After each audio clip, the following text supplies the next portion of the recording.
মেসেঞ্জারে আসার পর এইখানে আপনারা উপরে 3 ডট অপশন দেখতে পারবেন। এইখানে 3 ডট অপশনে আপনারা একটি ক্লিক করে দেবেন। ক্লিক করার পর এরকম একটি ইন্টারফেস চলে আসবে। এইখানে আপনারা সেটিং অপশন দেখতে পারবেন। এই সেটিং অপশনে আপনারা একটি ক্লিক করে দেবেন।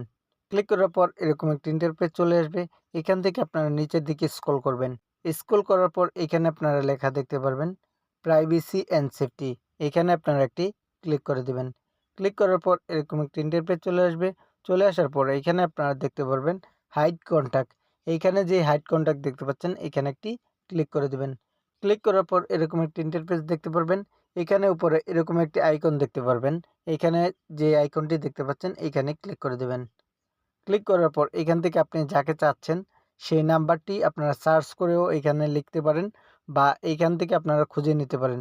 এইখান থেকে আমি এই নাম্বারটি আপনাদেরকে হাইড করে দেখাচ্ছি, এজন্য আপনারা এটাতে ক্লিক করে দেবেন। ক্লিক করার পর এখান থেকে আপনারা অটোমেটিকলি দেখতে পারবেন এখানে আপনার দেখাবে আনহাইড।